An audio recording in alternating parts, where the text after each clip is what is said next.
ये क्या है? हमारे बेटे की मेहनत की पहली कमाई।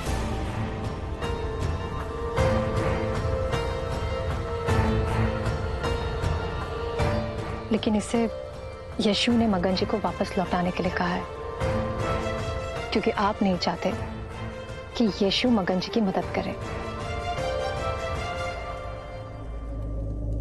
क्या मैं जान सकती हूँ कि यशु को रोकने के पीछे का कारण क्या है? मैं जानता हूं मैरी, परमपिता खुद यीशु का मार्गदर्शन कर रहे हैं, लेकिन वो मेरा भी तो बेटा है। मैं उसे एक ऐसी पीड़ा से बचाकर रखना चाहता हूं जिसे मैंने खुद भोगा है। मैं समझी नहीं। यीशु ने आज तक कई चुनौतियों का सामना किया, न केवल इंसानों को मौत के मुंह से बचाया, बल्कि पशु और पक्षियों की भी रक्षा की। भयानक रोग से ग्रस्त लोगों को एक नया जीवन दान दिया है। लेकिन एक ऐसी चीज है जिससे वो आज भी बचा हुआ है। कौन सी चीज?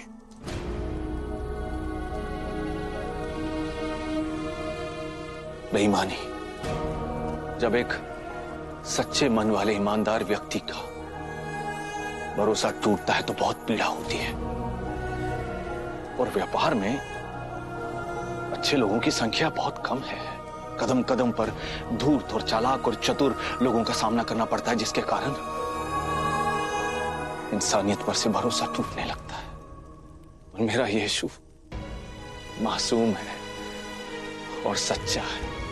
मैं नहीं चाहता कि यीशु का इंसानियत पर से भरोसा टूटे और उसको भी इस पीड़ा से गुजरना पड़े। और मैं खुद व्यापार में बहुत बुरा हूं। अगर अच्छा होता तो मैं भी अमीर होता मैरी। आप यीशु की ताकत है, हिम्मत है, उसका वो आधार है जिसकी जरूरत यीशु को कदम कदम पर होगी। यीशु इस धरती पर अपनी यात्रा शुरू कर चुका है। उसकी इस यात्रा में हमें उसका सहभागी बनना है। अगर वो गिरता है तो उसे उठाना है, अगर वो कमजोर पड़ता है तो उसकी हिम्मत बढ़ानी है। यीशु हमसे सीखेगा और बहुत कुछ हम उससे सीखेंगे। लेकिन मैरी, जिन लोगों ने आपके साथ गलत किया है, उन लोगों ने बेईमानी से भले ही बहुत सारा धन कमा लिया हो, लेकिन आपकी ईमानदारी ने आपको परमेश्वर का बेटा दिया है। तो आप ही बताइए, ज्यादा धनवान कौन हुआ, वो लोग या आप? आपका अपना बेटा यीशु बहुत दुखी है। आप उसके साथ नहीं हैं, इसलिए अपने आप को वो अकेला महसूस कर रहा है। हम अपने यीशु को निराश होते हुए देख सकते हैं? नहीं ना?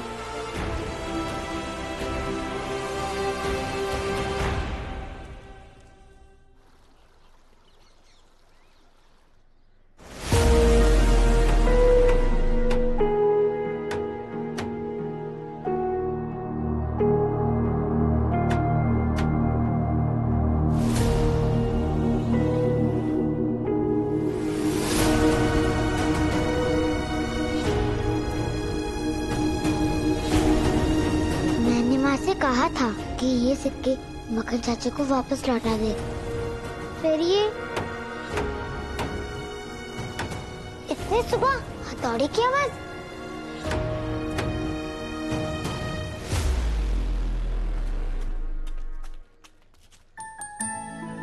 पिताजी, क्या आप रात भर बैठकर कार्यशाला का काम कर रहे थे?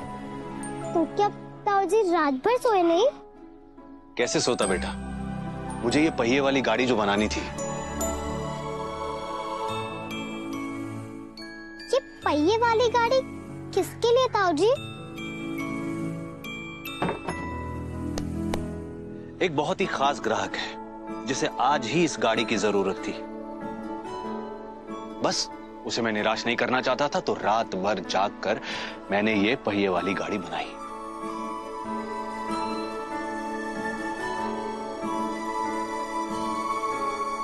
लेकिन एक खास ग्राहक है कौन पिताजी?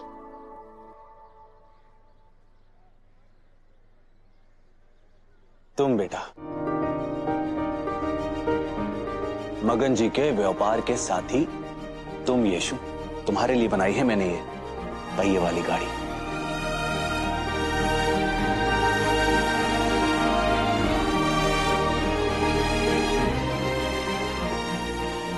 बेटा, मैंने रात को तुम लोगों की योजना को सुना और मुझे पता चला कि इतनी सारी गुड़ की ढेलियां हैं, तो आप लोग कैसे ले जाओगे, कहां रखोगे और कैसे बेचोगे?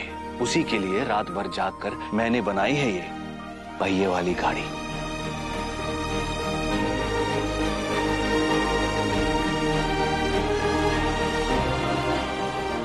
आपको सब पता है माँ, इसलिए तो आपने मगन चाचा के पैसे नहीं लौटाए, है ना?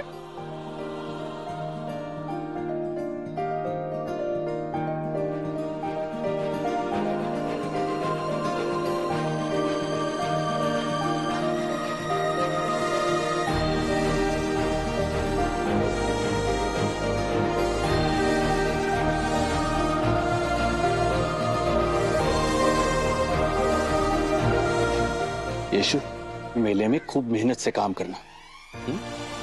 और अगर तुम्हें लगे कि कुछ चीजें तुम्हारी इच्छा अनुसार नहीं हो रही हैं, तो घबराना मत। बस याद रखना, मैं और तुम्हारी माँ तुम पर पूरा भरोसा करते हैं। तुम जरूर कामयाब होगे यीशु।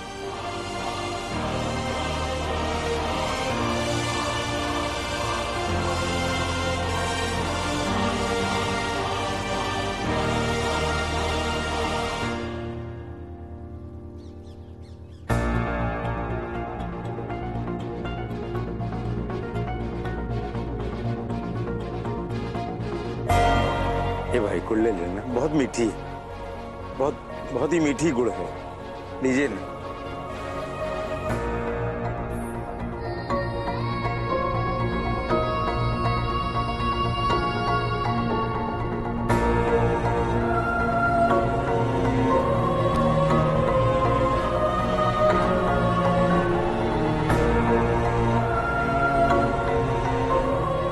मैं जानता हूँ कि आप मुझसे नाराज हैं, लेकिन कल की बात को भूल जाइए।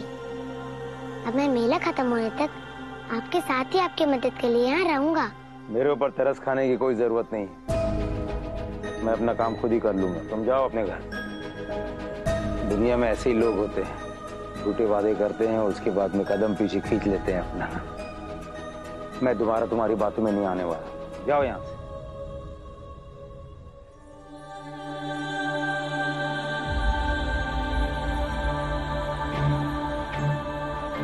मैंने आपका दिल दुखाया, उसके लिए मुझे माफ कर दीजिए मगन चाचा। लेकिन अब मैं आपकी मदद करना चाहता हूँ और मैंने सोच भी लिया है कि आपकी बिक्री बढ़ाई कैसे जा सकती है। क्या मतलब है तुम्हारा? मेरे भाई बहन और मेरे दोस्त गुड़ की बेलियां बेचेंगे, तब तक मैं और भी गुड़ तैयार करूँगा। वो बेचते जाएंगे, मैं तैयार करता जाऊँगा। इस तरह से आप ज्यादा से ज्यादा सिक्के कमाकर इस प्रतियोगिता को जीत पाएंगे। लेकिन ये सब तुम करोगे कैसे? आप चिंता मत कीजिए, हमारी टोली बहुत मजबूत है। चाचा जी, हम सब मिलकर सब कुछ अच्छे से कर लेंगे। लेकिन इतने सारे गुड़ बनाने के लिए तो बहुत सारे पैसे चाहिए, सिक्के चाहिए, वो कहाँ से आएंगे? कल मेरे व्यापार के साथी ने मुझे मेरा हिस्सा दिया था, उसी का इस्तेमाल करके मैंने गुड़ बनाने का माल खरीद लिया है। तुम्हारी जितनी उम्र है, इससे ज्यादा दुनिया मैं देख चुका हूँ, उससे ज्यादा व्यापार किया है मैंने, लेकिन तुम्हारे जैसा बच्चा मैंने नहीं देखा है। तुमने जो कुछ भी मेरे लिए किया या कर रहे हो, मैं इसका शुक्रिया कैसे अदा करूंगा मेरी समझ में नहीं आ रहा। लेकिन तुम ये सब कर क्यों रहे? क्योंकि मैं आपके उस विचार को बदलना चाहता हूँ कि हर चीज की कीमत होती है। कुछ चीजें ऐसी होती हैं जिनकी कीमत कभी नहीं लगाई जा सकती।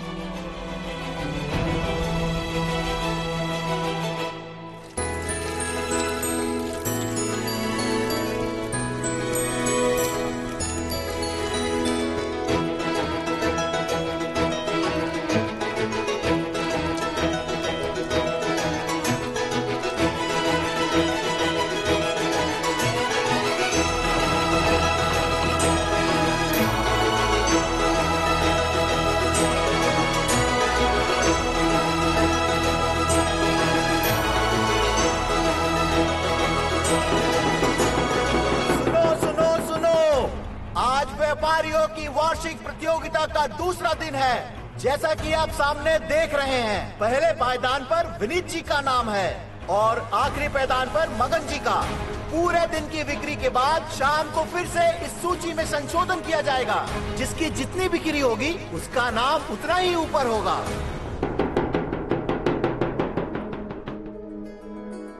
माँ कहती है कि मेहनत का फल हमेशा मीठा होता है, इसलिए हमें सारी चिंता छोड़कर बस मन लगाकर अपना काम करना चाहिए।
मगन जी की बिक्री बढ़ती जा रही है। सुबह तक आखिरी पायदान पर थे और अब देखो तीसरे पायदान पर हैं। इसी गति से बढ़ते रहे ना तो हमारे लिए मुश्किल खड़ी कर देंगे।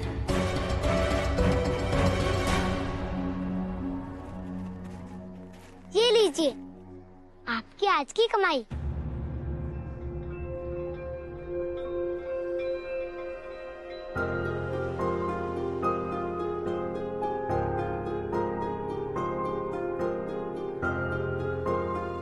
विश्वास नहीं हो रहा है, ये सब सच है या सपना? सच है मगन चाचा जी, वो देखिए आपका नाम अब तीसरे स्थान पर है।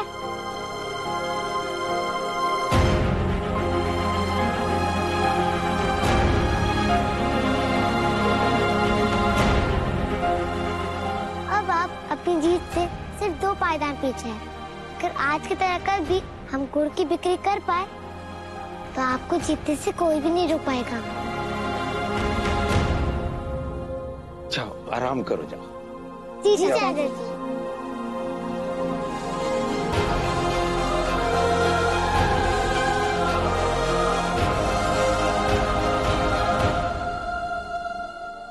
क्या हुआ, रुक गए? कुछ भूल गए क्या? हाँ, ये बताना भूल गया था कि कल जब प्रतियोगिता के परिणाम के समय जब आपका बेटा आएगा तो उसे आपकी जीत पर खुशी भी होगी और गर्व भी।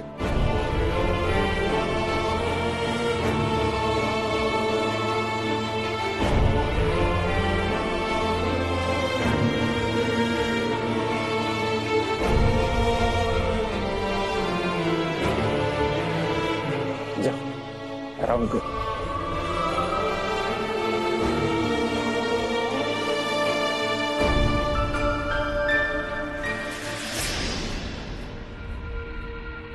मेले के सारे व्यापारियों को तुरंत बुला कर लाओ। इस यशु के बारे में बहुत जरूरी बात करनी है।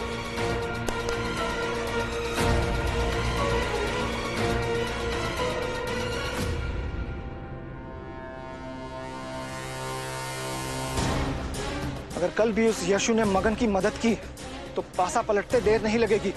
लेकिन हम उसे रोकेंगे कैसे? करना क्या है मैंने सब सोच लिया है। इतनी दौड़ भाग करने की क्या जरूरत थी याकूब?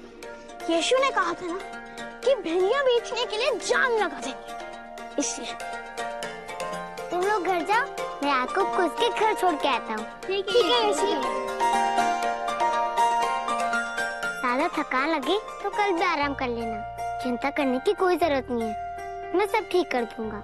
मगन चाचा के साथ तुम हो यशु, इसलिए मुझे कोई चिंता नहीं, क्योंकि जिसके साथ तुम हो ना, उसके साथ कुछ बुरा नहीं हो सकता। चले? हाँ हाँ चलो। यीशु को पता नहीं क्या समझते हैं सब, जैसे यीशु ना हो गया वो ईश्वर हो गया। कल देखना जब यही सब उसे दुत्कारेंगे।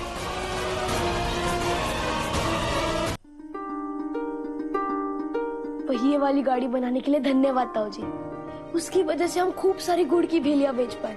बड़े भैया सही कह रहे हैं, बहुत सारी गुड़ की भेलियां बेची हमने। तो बच्चों ये तो बताओ कि कितना मुनाफा कमाया तुम लोगों ने।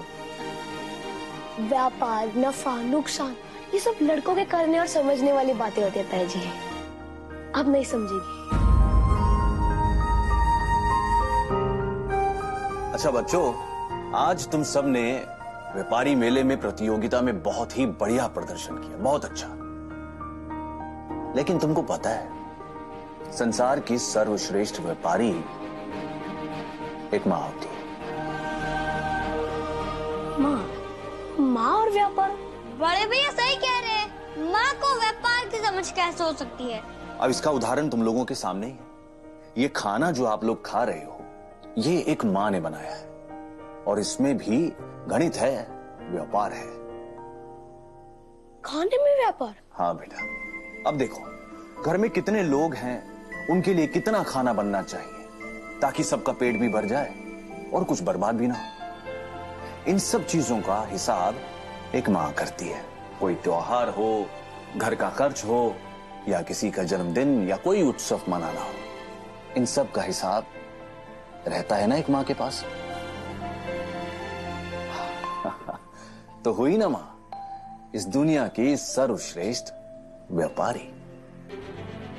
और आशिया बेटा, तुम्हारे बड़े भैया जेम्स अब सचमुच में बड़े हो गए हैं। अब उन्हें इस बात का भी पता चल गया है कि ऐसा कोई काम नहीं है जो केवल लड़के कर सकते हैं और लड़कियां नहीं। क्यों जेम्स? जी ताऊ जी, अब सही कह रहे हैं। अब मैं बड़ा हो गया हूँ और आपकी बात अच्छी तरह से समझ सकता हूँ कि लड़कियां वो सब कुछ कर सकती हैं जो लड़के कर सकते हैं।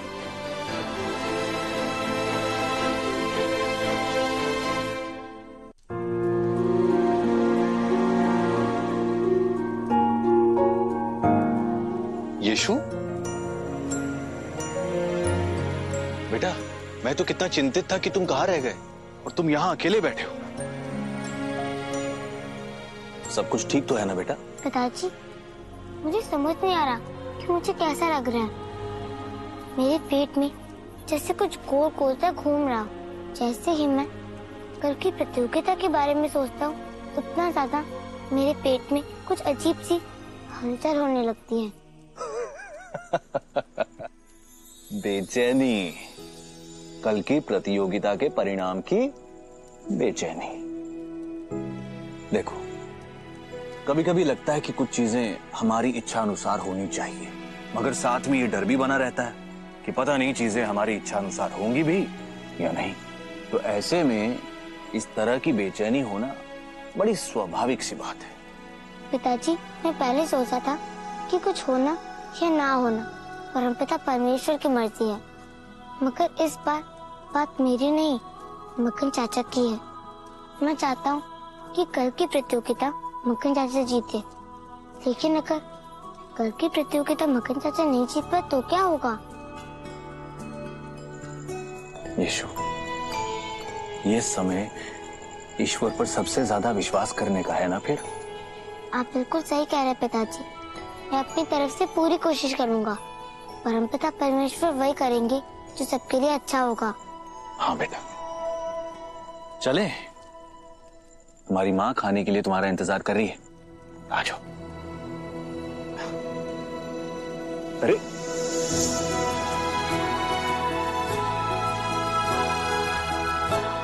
मैं आपसे कितने सारे सवाल पूछता हूँ पिताजी, और आपके पास मेरे सारे सवालों के एकदम सही जवाब रहते हैं।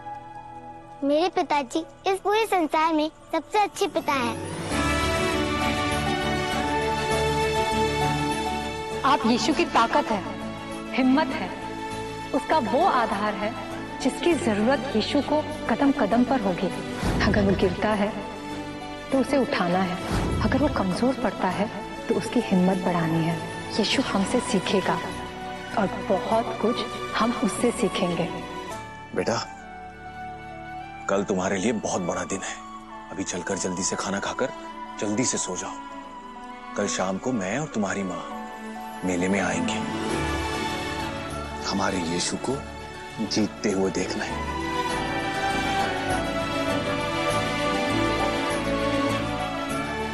सचमुच कल का दिन बहुत बड़ा होगा पिताजी।